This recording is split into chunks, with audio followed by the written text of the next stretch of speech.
The ancient world is filled with countless mysteries that remain unsolved. From the legendary elf stones of Iceland, to the traces of horned giants in Pennsylvania, and even ancient carvings depicting alien-like beings in Nevada. Could the strange things found in old legends have once truly existed in human history? Let's explore each of these stories in today's video.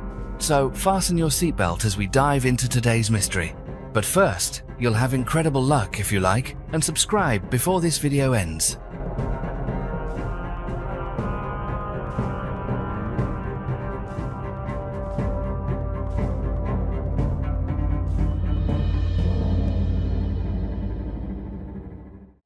The Giant Samurai.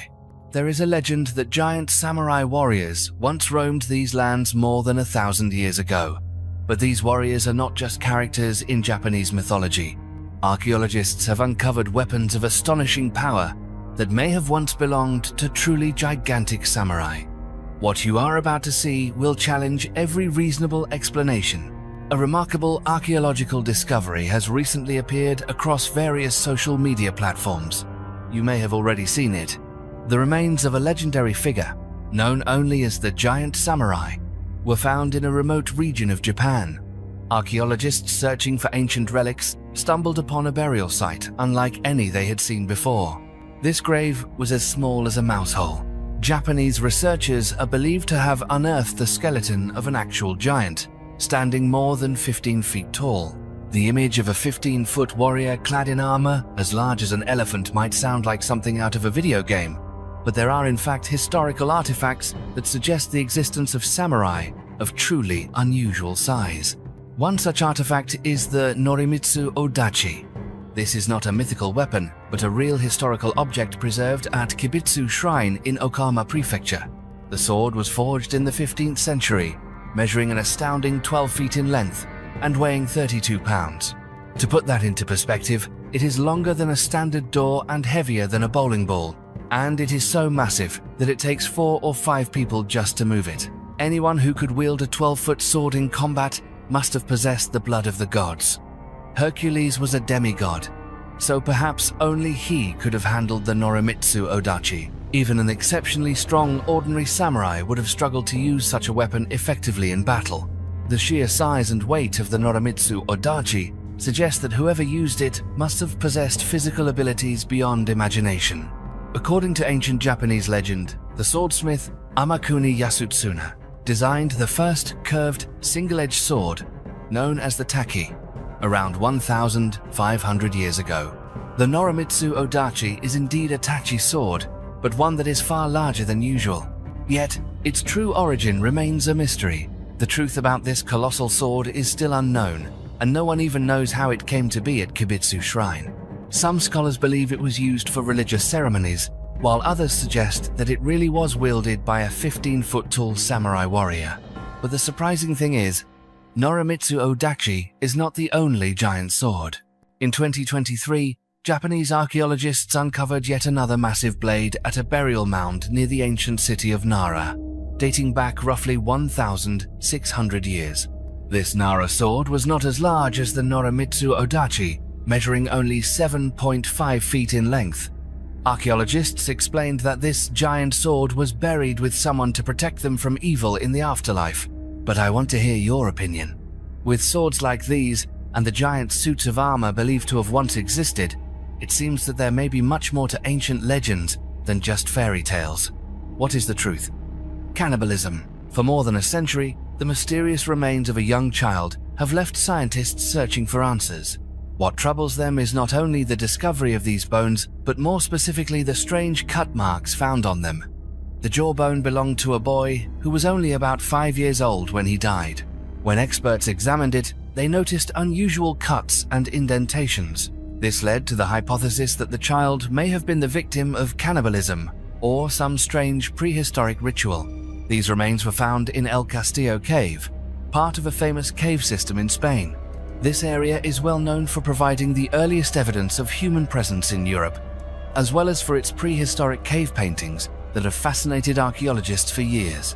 In 1912, German paleontologist Hugo Obermeier and his colleagues discovered the child's jawbone.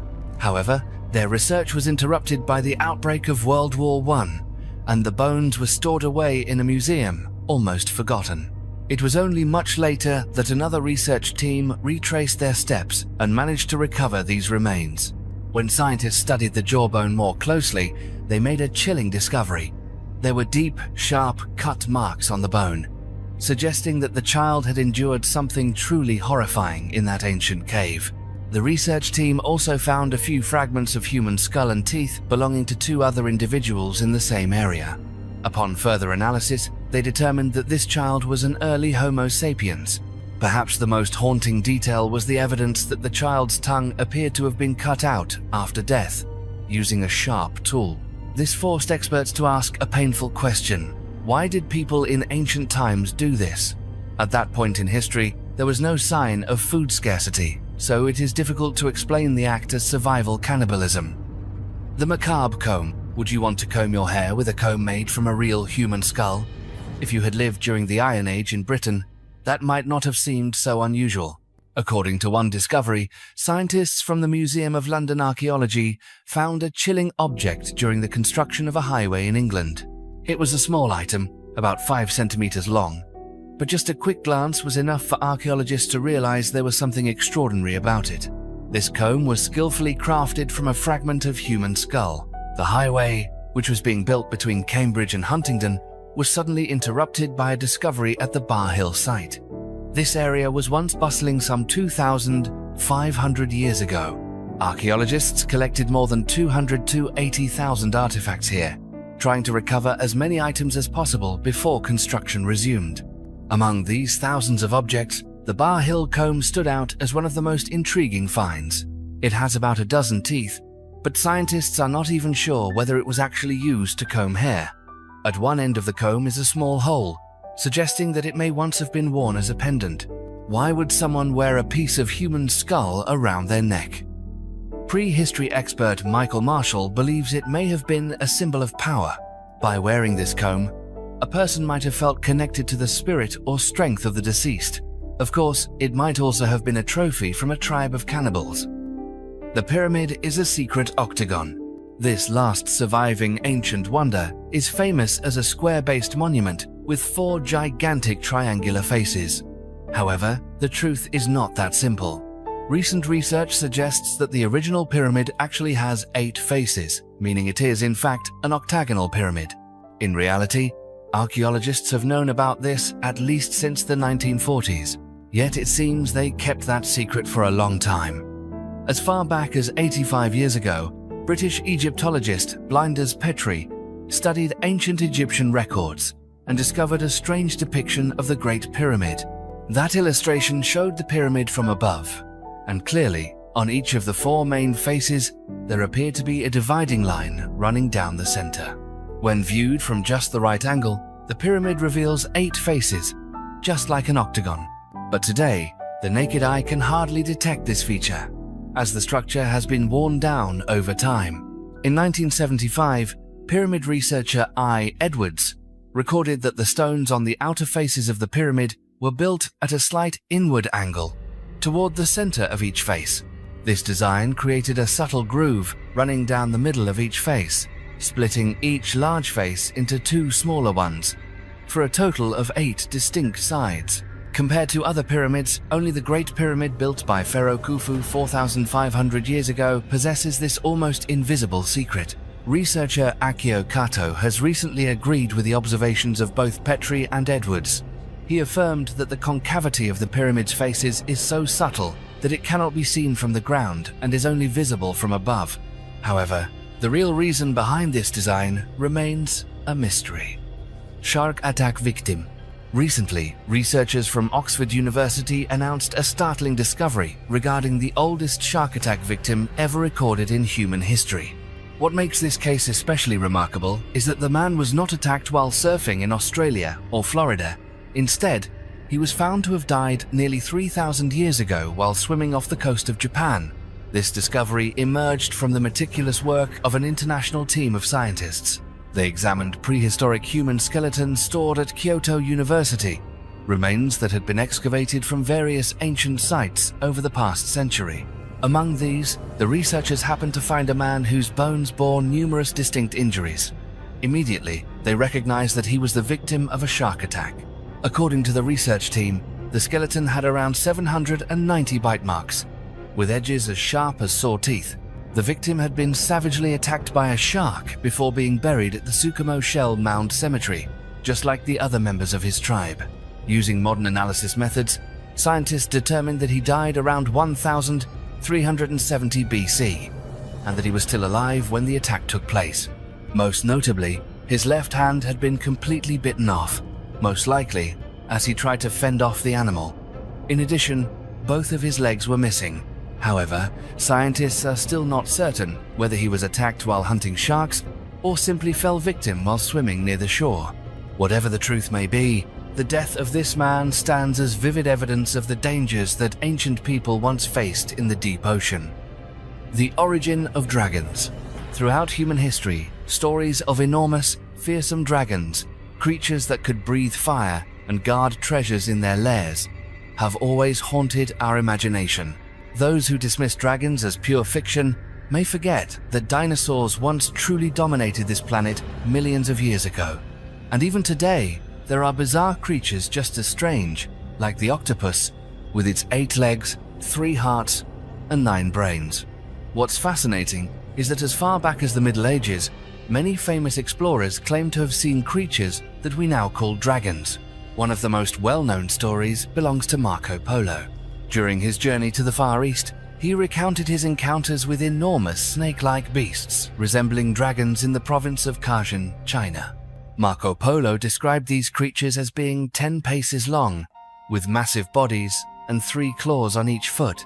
Their eyes glowed in the darkness. Their jaws were wide enough to swallow a person whole, and they were nocturnal, hiding in caves and lying in wait for any creature that came near. But Marco Polo's stories didn't stop there. He also wrote that at that time, the Chinese regarded dragons as a genuine threat. They set traps, hunted, and killed dragons to harvest their parts for traditional medicine, and even for luxurious dishes reserved for the nobility. Some liquids extracted from dragons were mixed into precious wines, adding an air of mystery and power to lavish feasts. Some historians believe he might have encountered giant crocodiles, exaggerating their size and ferocity. Others suggest that, in folk legends, dragons are a blend of real animals, human imagination, and the cultural influences of each land.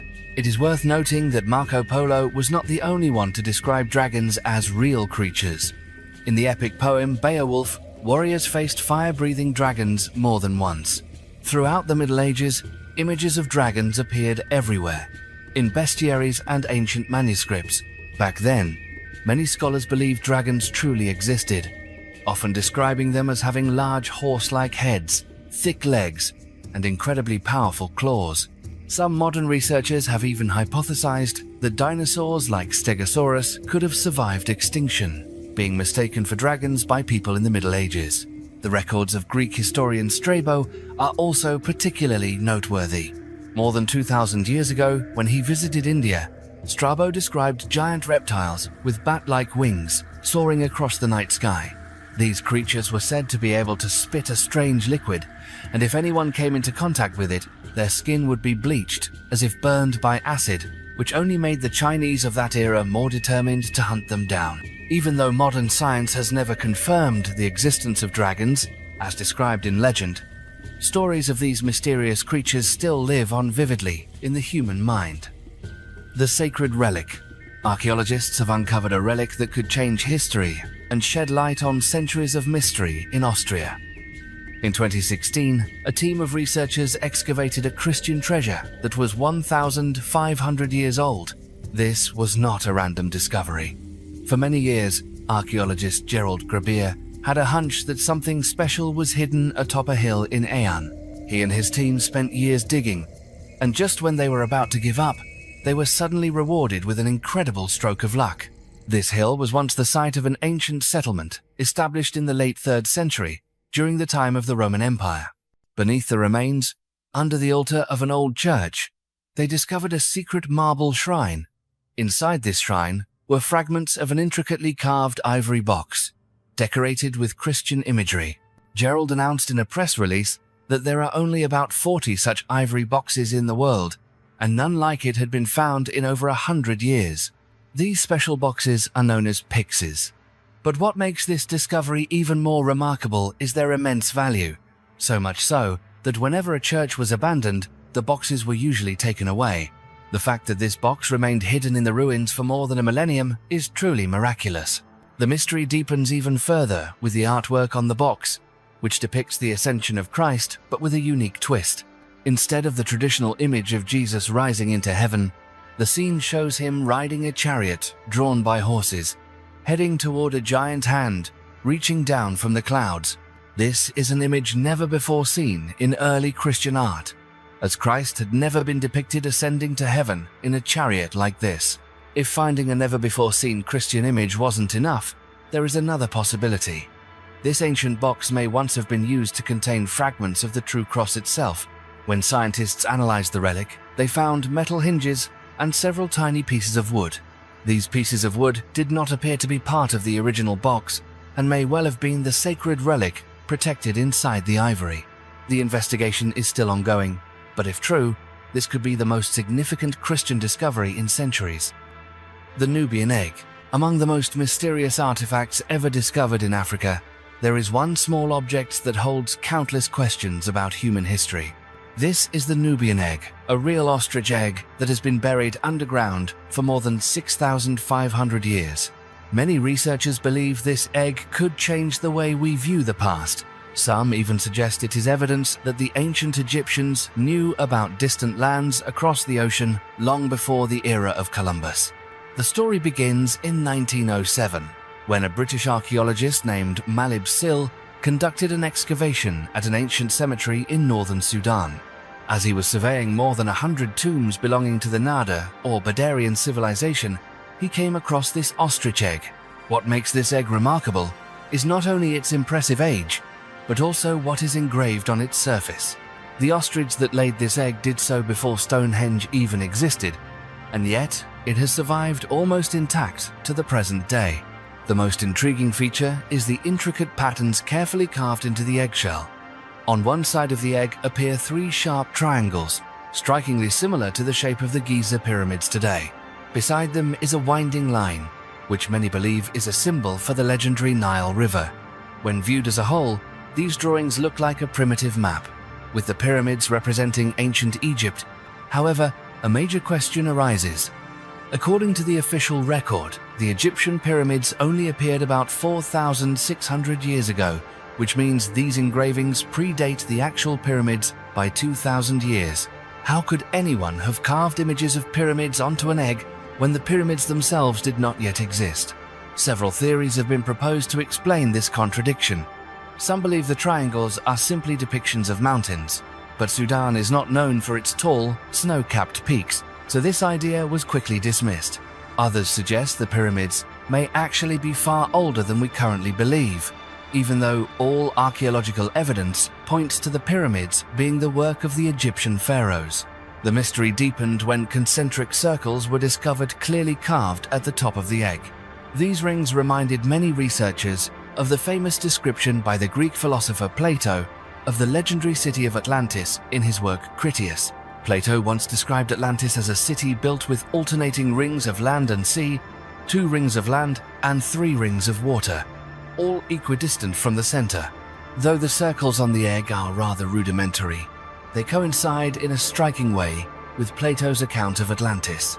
It is possible that someone in ancient times tried to depict the legendary city on the eggshell, without knowing that thousands of years later, future generations would uncover it and ask profound questions about its meaning.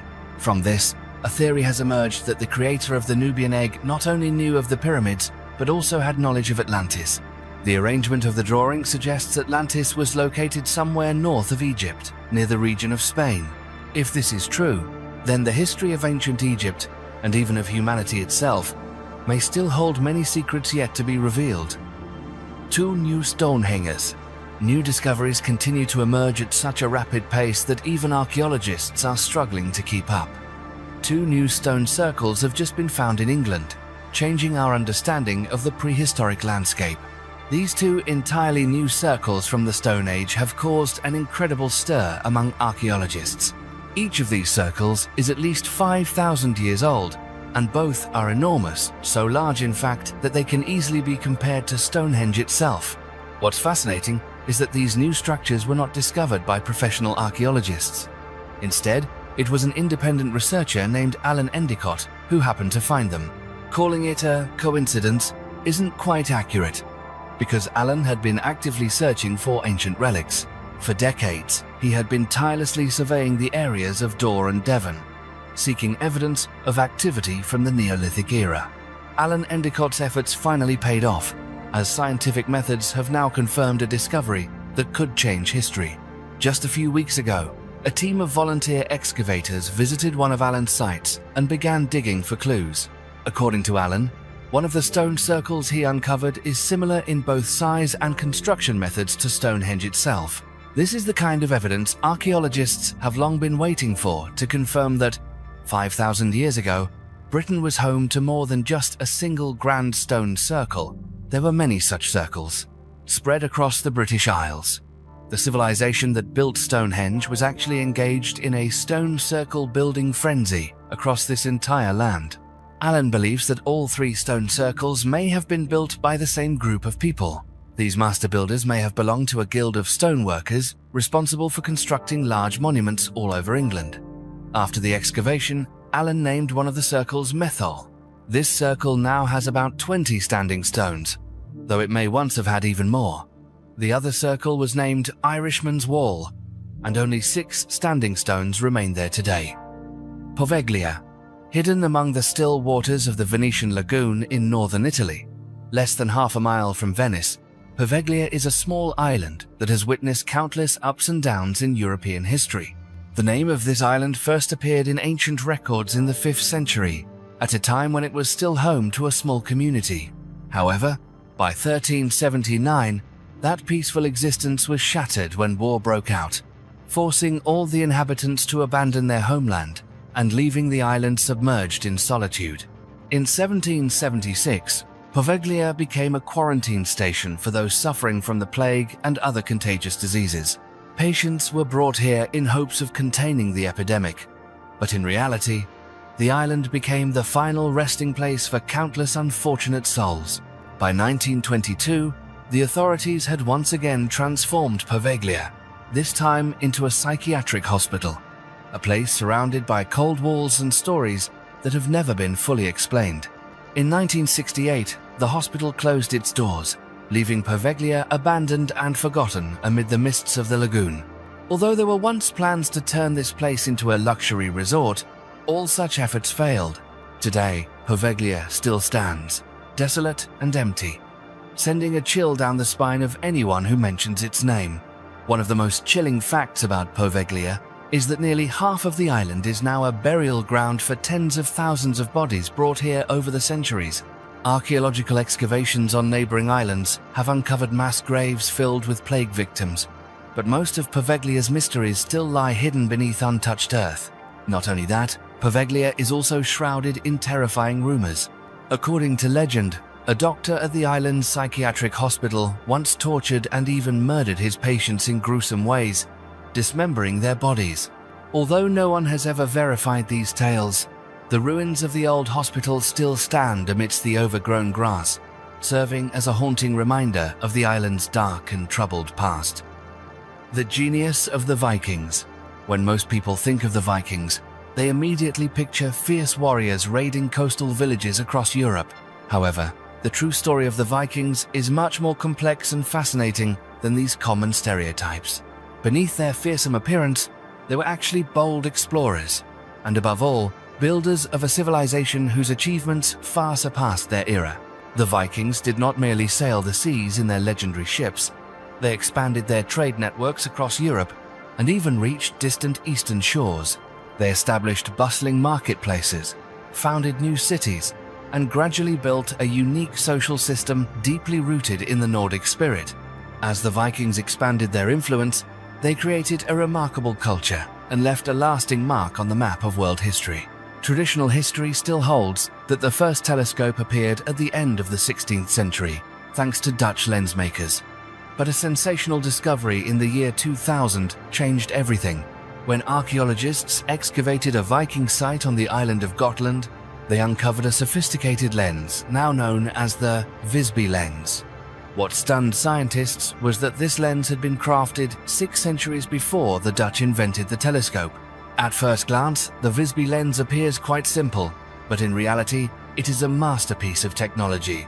Researchers have determined that this is clear evidence the Vikings were able to manufacture lenses at an exceptionally high level, a time when most other civilizations had yet to fully grasp the phenomenon of light refraction. The technique for making elliptical lenses appeared during the Viking era and then vanished for hundreds of years. Dr. Olaf Schmidt shared that the history of technology might be far more complicated than we once believed. He affirmed that this elliptical lens was invented hundreds of years earlier than traditional records suggest. Schmidt believes that the knowledge of lens making had once flourished, only to disappear into the currents of history, forcing later generations to rediscover it again in the 16th century. The story does not end there. Archaeologists have now uncovered a total of 10 lenses on Gotland. What's intriguing is that, although these artifacts are clearly linked to the Vikings, there is still debate over whether they were actually made by Viking hands. Some traces suggest that the true origin of the lenses may lie in the Byzantine Empire. If these theories are correct, then the Vikings were not just mighty warriors, but technological intermediaries between East and West. They may have brought the lenses from Byzantium back to the northern lands during their trading ventures, helping to preserve technological knowledge that once existed in ancient Rome. It's possible that the history of telescopes and lens-making stretches much farther back than our books record, and that the Vikings once held this secret in their hands long before the Western world rediscovered the power of those small pieces of glass. The mysteries of the Kalamba stone jars. Hidden among the deep green mountains of Lorlindu National Park, the Bada Valley is home to one of Asia's most intriguing archaeological enigmas. Here, amid the majestic landscape, hundreds of giant stone jars known as Kalamba are scattered across the hillsides and valleys, creating a scene that is both unfamiliar and mysterious. Although scientists have studied these stone jars for decades, they continue to fascinate both researchers and local people alike. The first puzzle lies in the very age of these jars. No one is certain when they first appeared. Some theories suggest they are only about 1,000 years old, while other archaeologists boldly claim they may date back to a time before Asia's ancient civilizations had even taken shape. Strangely, not a single local legend speaks of their origin or original purpose. It is as if these giant jars are a legacy that fell from an entirely unknown civilization, their history erased by time. The next challenge comes from the material used to make the jars. Geological analysis reveals that the type of stone used for the Kalamba does not originate in the Bada Valley. Transporting hundreds of such stones through rugged mountains and dense forests would require skills and resources seemingly beyond the reach of any ancient community in the region. The name Kalamba means the king's bathtub, a title that sounds both intriguing and mysterious. It's hard to imagine any king choosing to bathe in such a remote place, and even harder to believe that hundreds of these bathtubs would be needed. In particular, many of the jars were once covered by massive stone lids, so heavy that lifting them would be a challenge in itself. This makes the bathtub theory even harder to accept. Many modern researchers believe the stone jars may have been used for burial purposes. However, even this theory does not explain all of the mysteries. Some jars, like those found in Padang Tempura, are not deep enough to hold a human body. This raises the question, what were they made for? And who decided to build hundreds of such massive structures in this wild and remote land? The intrigue deepens when examining the interiors of some Kalamba. Certain jars are divided into 2 separate chambers by a small stone ridge, differing in height by only a few centimeters. The mystery continues. Some of the large stone lids are decorated with strange figures, most of which do not resemble any living creatures today. Occasionally, human shapes or faces are found carved in relief on the jars, all with an abstract, unexplainable quality.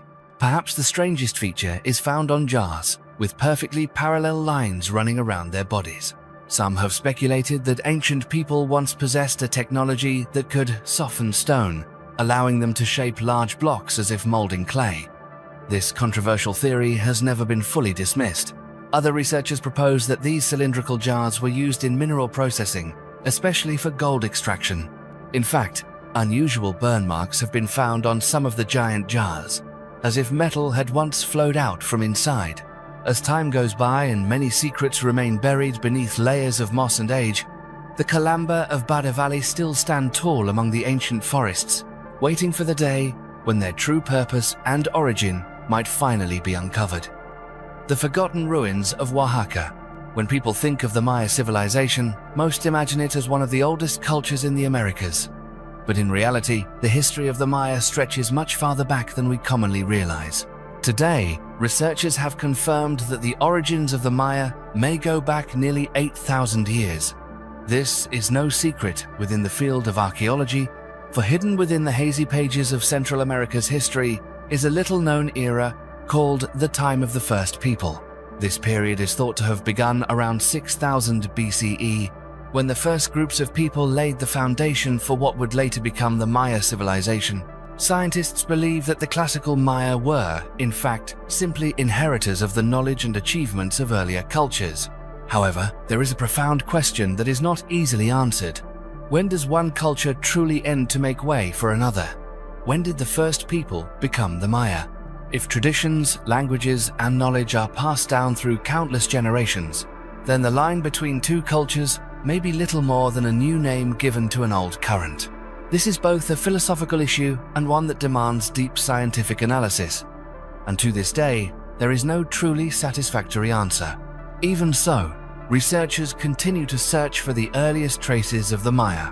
Some evidence suggests their roots may extend all the way back to the so-called Fourth Era, revealed through the mysterious ruins of a forgotten city called Oskin.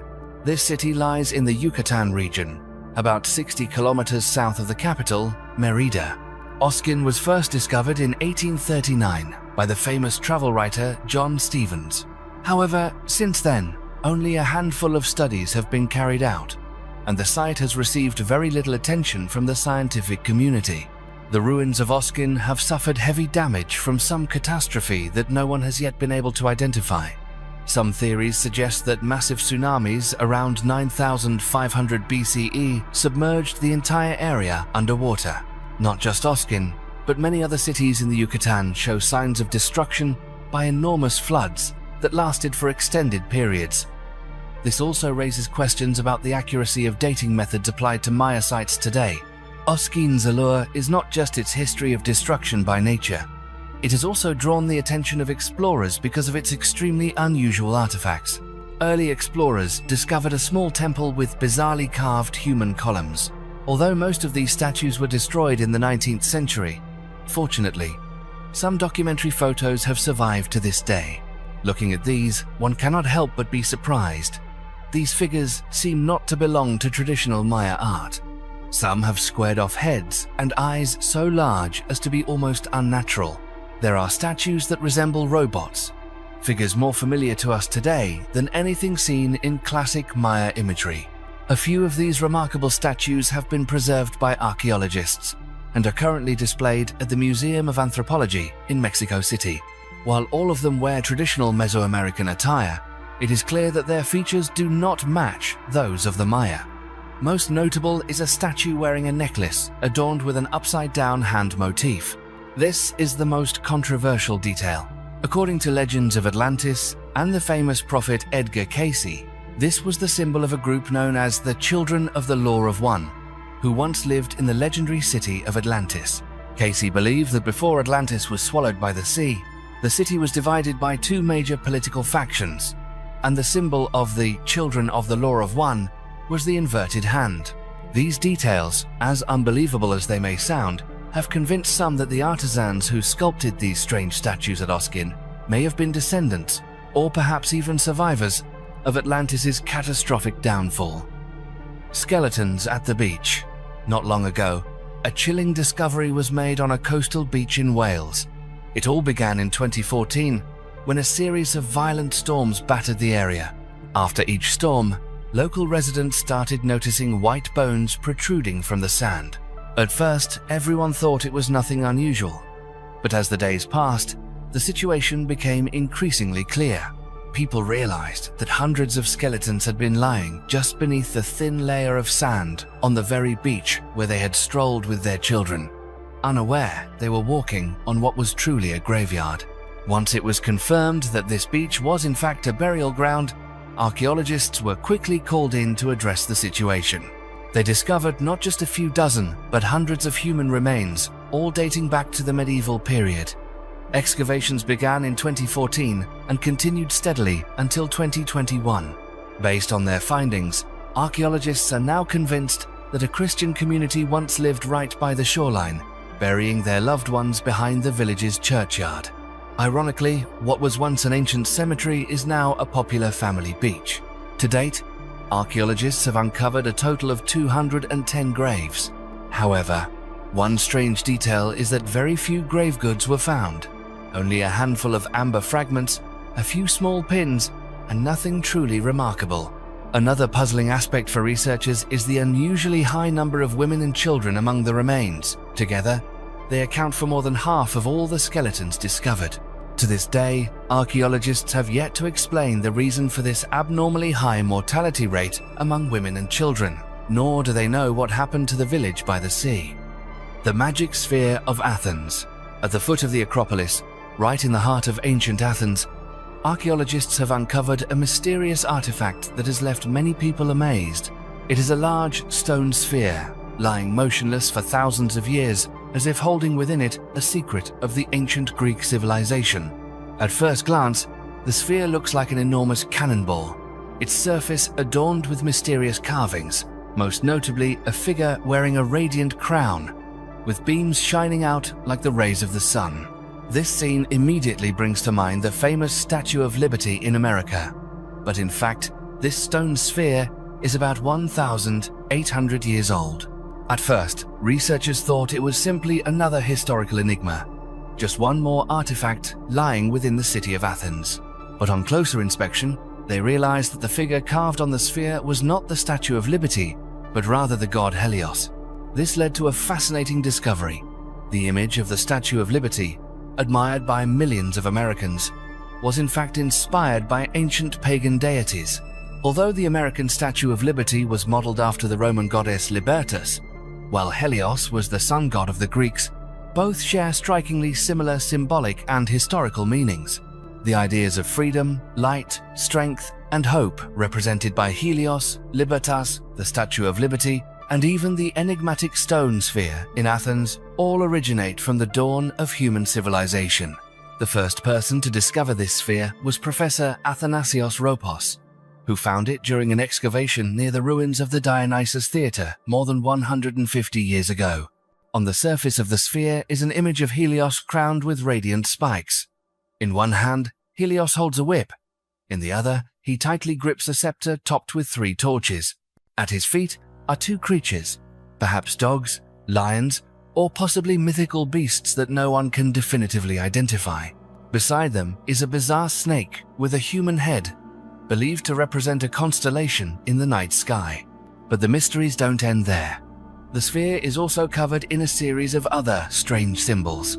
A large circle surrounding smaller circles, several lines of ancient Greek text whose meaning remains unclear, and characters arranged in ways that do not form any known Greek word.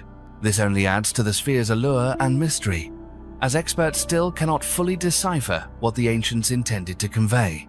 Based on research findings, scientists believe the sphere was crafted around the 2nd century AD. To this day, its true purpose and the meaning of its symbols remain unsolved. Some scholars think the sphere was connected to rituals worshipping the sun god and served as a magical object used in religious ceremonies. Belgian scholar Armand Zat, who studied the sphere in 1913, believed it was a sacred item representing the power of Helios. Others have suggested that the sphere was a talisman given to ancient gladiators to help them triumph in life and death battles in the arena. The horrors of Mona Island.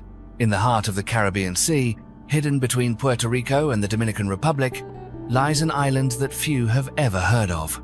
This is Mona Island, a place shrouded in secrets, stained by the blood of history, and cloaked in shadows that have never been revealed. Mona is not a destination for bustling tourist crowds or beach lovers.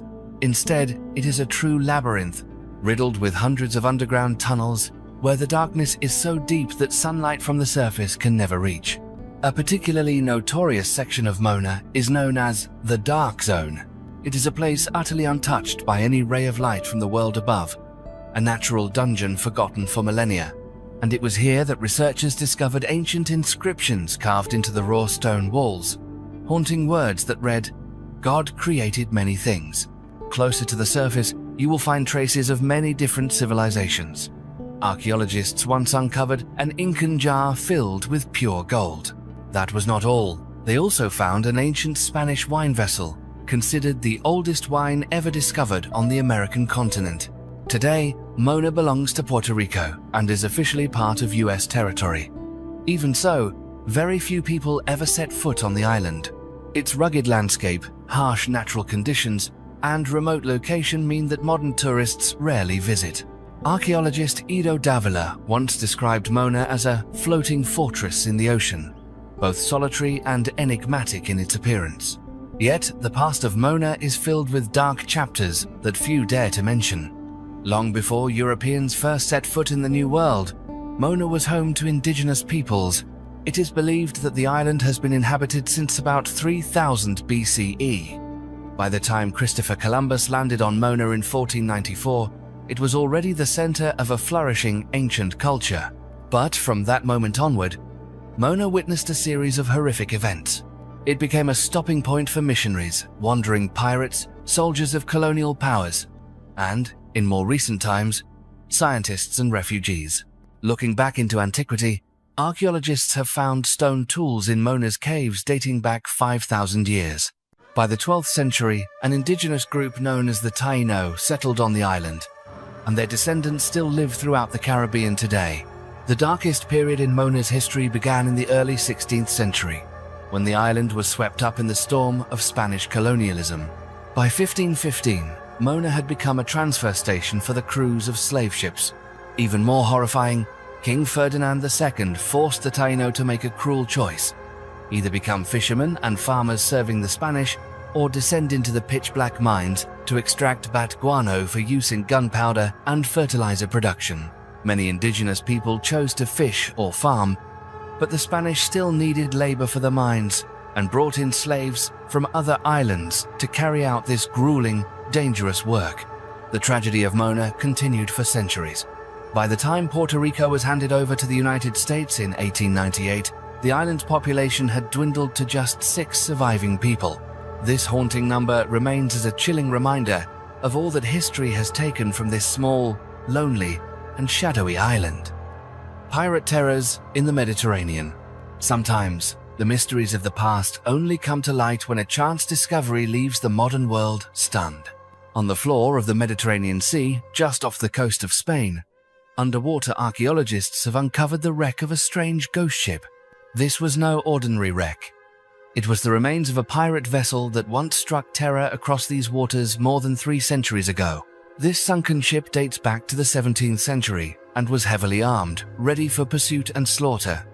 But what truly astonished maritime archaeologists was the cunning of the pirates who sailed her. Instead of flaunting their might like a typical warship, they disguised their vessel as a harmless merchant ship. In the hold, researchers found piles of pots, pans, and cheap goods from Algiers. These wares were loaded aboard, specifically to deceive anyone who might inspect the ship, making it appear as though it was simply transporting ordinary cargo to Spain. Perhaps fate did not favor these outlaws. Before they could carry out their plan, the ship was sent to the bottom of the sea. Its wreck was only recently discovered thanks to Odyssey Marine Exploration, a Florida-based ocean exploration company. At the time, the team was searching for the wreck of the British warship HMS Sussex, which sank in 1694. Along the way, they not only found remnants of Roman ships, but also uncovered the pirate ship with its extraordinary story. Experts have determined that this vessel once belonged to the notorious group known as the Barbary Pirates. These pirates were primarily Muslims who dominated the Mediterranean for over 200 years. Their greatest stronghold was in Algiers, turning the city into a center of power and fear.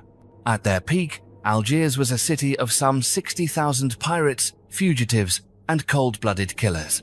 The Barbary pirates set sail long before the golden age of Caribbean piracy. They lived by the sword and by brutality, regularly raiding coastal villages along the Mediterranean and the Atlantic shores of Africa. Their most common tactic was to kidnap locals, demanding ransom from their families or selling them into the thriving slave markets of North Africa. Their fleet was not large. The discovered ship measured only about 45 feet long and was rigged with 2 lateen sails. Its small size and nimble design allowed it to slip in and out of harbors, and it could even be rowed when needed, making it possible for the pirates to approach targets without being detected. Today, the wreck remains deep beneath the waves, a cold grave for an era of blood and tears, a place where history has sunk, along with its unanswered mysteries. Looking back, one can truly grasp the scale and terror that the Barbary pirates spread across the Mediterranean and far beyond for centuries. The Statue of Liberty. The Statue of Liberty, America's brilliant symbol with its radiant, sunburst crown, has long been seen as the embodiment of liberty and hope. Yet, few people realize that the inspiration behind this monumental work remains a subject of debate among historians and mythologists. Some recent theories suggest that the Statue of Liberty may have drawn inspiration from the goddess Hecate in ancient Greek mythology. Hecate was not a goddess of peace or light like Libertas, but rather the deity of magic, witchcraft, and mysteries lurking in the shadows. If someone wished to bring the dead back to life, they would call upon Hecate's name. Her terrifying power was so great that, according to ancient accounts, even mighty Zeus himself was said to fear her. This goddess was said to dwell in dark caves beneath the earth, surrounded by bizarre creatures, monsters that fed on human blood. What is particularly noteworthy is that Hecate is often depicted holding 2 torches, lighting the way for lost souls in the darkness. This detail evokes images of Helios, who was also commonly shown wielding a scepter topped with 3 torches. Meanwhile, in the case of the Statue of Liberty, her torch has become a symbol of light guiding the way to freedom, hope, and equality. All these details blur the boundaries between mythological archetypes, especially considering that Libertas herself was never depicted holding a torch. In traditional imagery, Libertas usually appears with a spear and a special cap of liberty.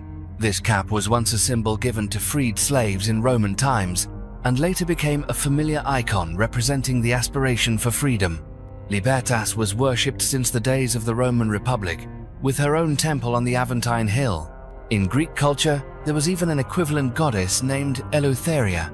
Crucially, Libertas did not wear a radiant sun crown like the Statue of Liberty.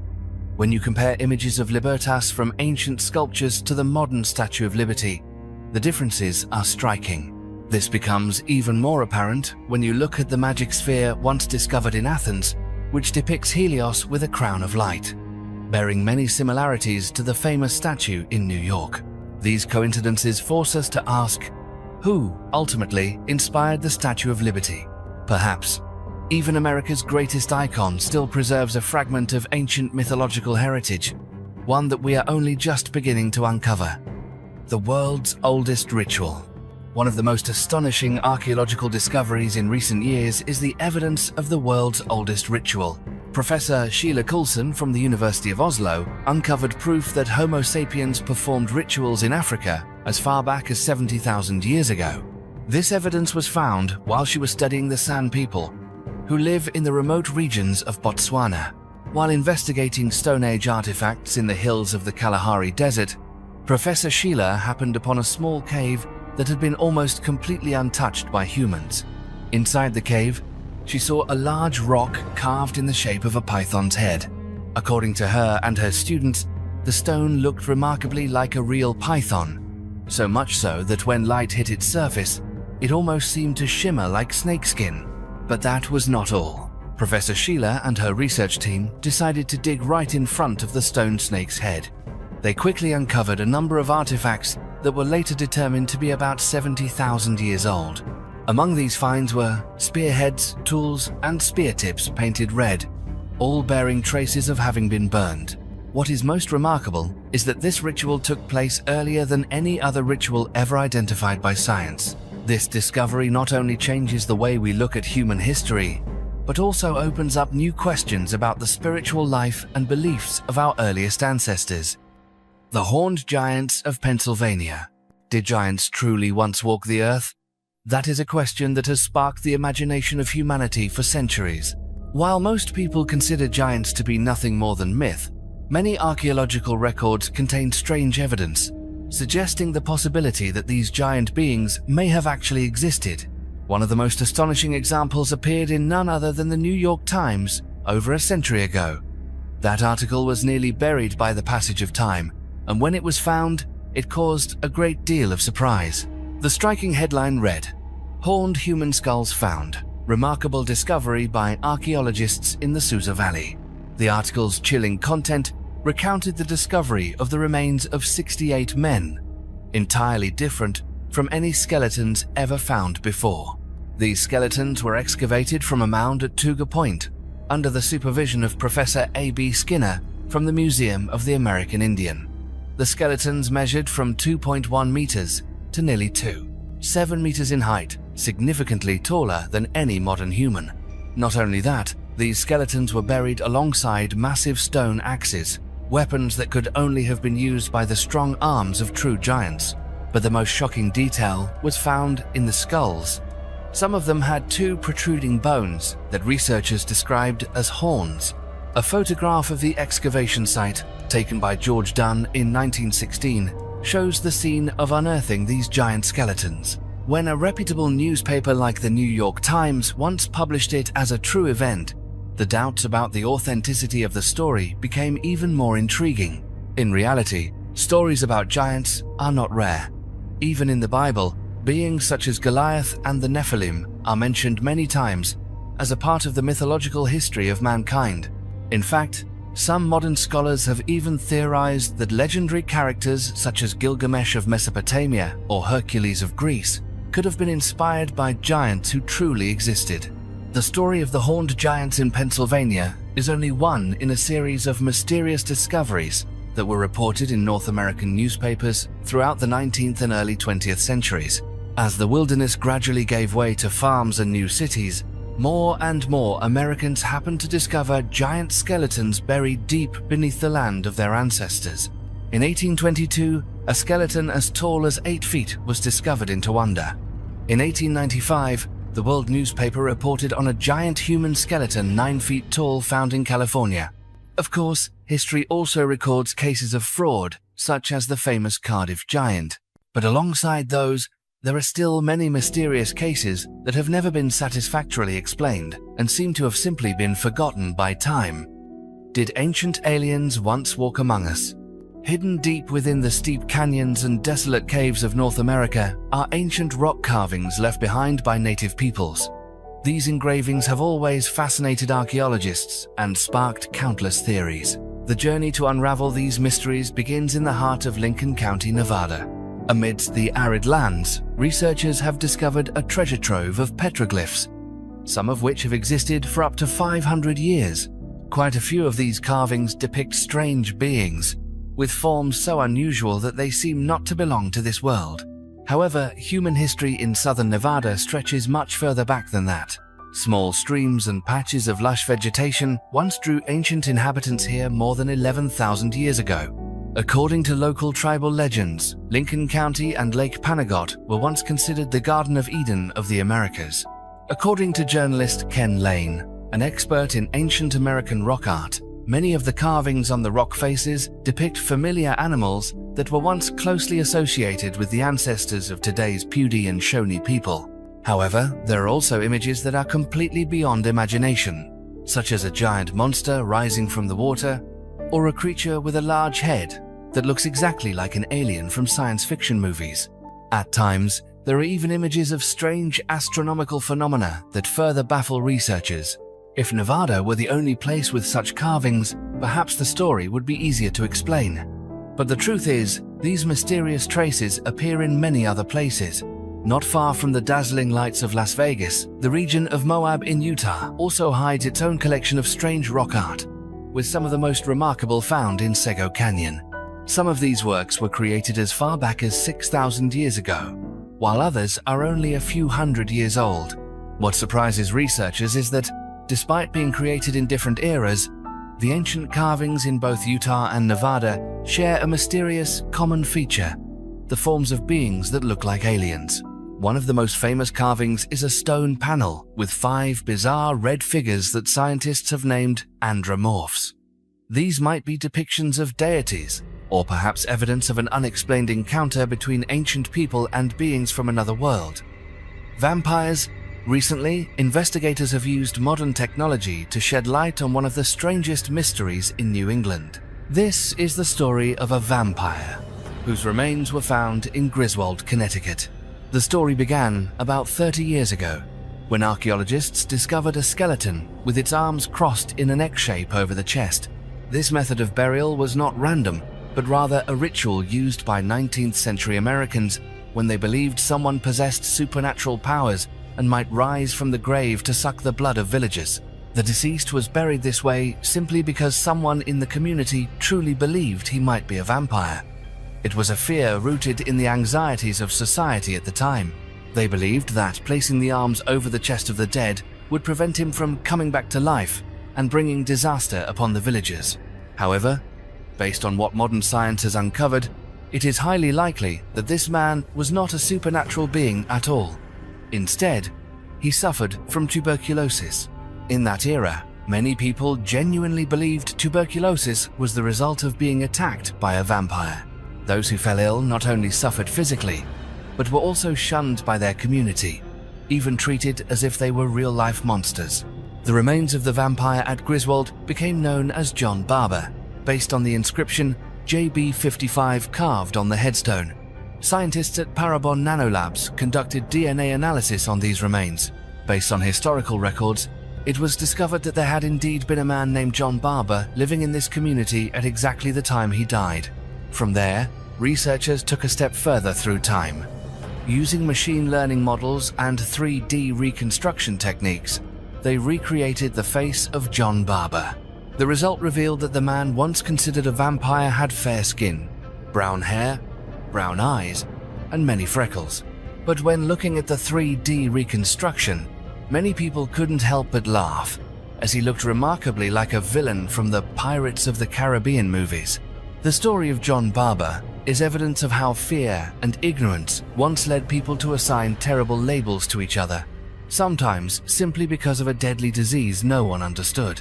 Behind the vampire legend of New England lies a tragedy of isolation and mistaken beliefs, and it was not until the 21st century that modern technology could finally restore the truth for a man once feared and forgotten by society. Ancient footprints. Along the northwest coast of England, within layers of ancient mud, one can find remnants of a world long lost. Here, hundreds of fossilized traces of prehistoric animals have been discovered. But what is even more surprising is that, alongside them, there are human footprints, showing that thousands of years ago, people once walked on this very land. The oldest footprint found here dates back about 9,000 years, while the most recent ones are from the Middle Ages, just about a millennium ago. The ancient world comes to life through each impression left in the mud, giving us the feeling of witnessing the silent steps of our ancestors from a distant past. Recently, Dr. Alison Burns made a truly remarkable discovery. She found a footprint preserved almost perfectly, belonging to a young man who crossed the beach around 8,200 years ago. What impressed her was that the little toe of this ancient person bore the mark of a small callus. In those days, people rarely wore shoes. They moved mostly with bare feet, so each time they sat down, the little toe would frequently rub against the ground, forming small calluses. Even a faint footprint is enough to tell the story of an entire way of life, the habits, and the living conditions of people from long ago. The entire area was once a vast tidal mudflat. Thanks to this, the footprints have been preserved until today. When ancient people walked across the wet mud, every step left a depression. Then, the scorching sun would dry the mud, forming solid molds of the footprints. Over millennia, new layers of mud continue to cover them, burying and protecting these precious traces from the ravages of time.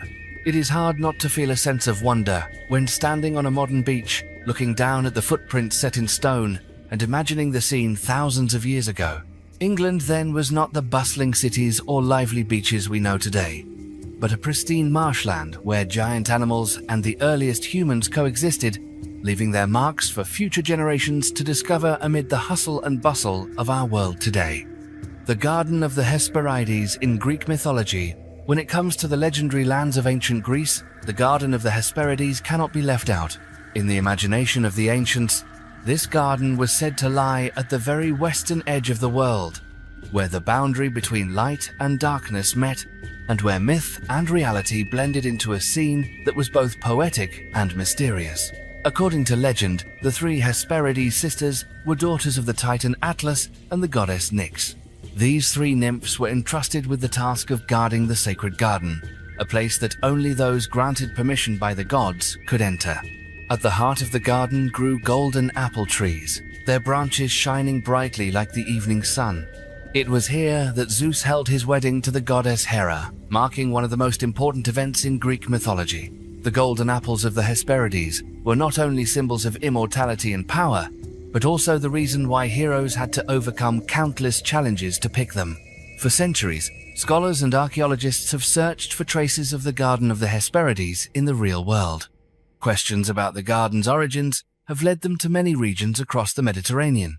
Increasingly, evidence suggests that the mythical Hesperides might actually be located in the southwest of Europe.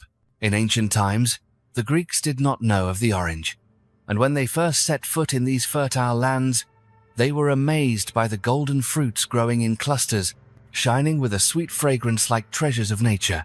They called these golden apples, and the myth gradually became a romantic explanation for the wonders of the new world they discovered.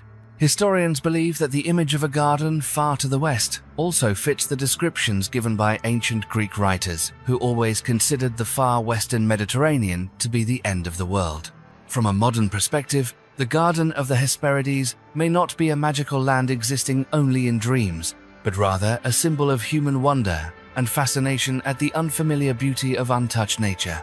Whether real or just a product of imagination, the Garden of the Hesperides has always held a special place in humanity's memory. It is not only a gathering place for the gods, but also a beautiful symbol of the meeting between humankind and the natural world, between reality and eternal dreams. And even today, when someone finds themselves standing in a grove of brilliant golden oranges in Portugal, they might quietly wonder if they are, in fact, standing in the modern-day Garden of the Hesperides. The rare golden sword pommel. A mysterious sword pommel, or sword hilt, made entirely of solid gold, was recently discovered by a metal detectorist near the United Kingdom. This artifact is considered an extremely rare find, with an estimated value of more than $30,000. A senior curator from the Medieval Archaeology and History Unit of the National Museum of Scotland stated that nothing like this has ever been found in the United Kingdom before. The sword pommel is exquisitely crafted and decorated with incredible detail. Yet, no one knows to whom it once belonged, where it came from, or whether it might be evidence of an ancient battle that has never been recorded. Upon closer examination, archaeologists realized that the artifact was designed in the shape of a bird. It appears to be a blend of Anglo-Saxon artistry and Christian symbolism. This sword pommel is also adorned with images of mythical creatures and scenes of crucifixion. It is filled with intricate and finely carved patterns, which only add to the mystery of this object. It is difficult to imagine what the complete sword would have looked like. We do not know exactly when this sword hilt was made. If you find these mysterious stories fascinating, feel free to share your thoughts in the comments below. And don't forget to subscribe to the channel so you won't miss any of our upcoming discoveries. We look forward to seeing you in the next video.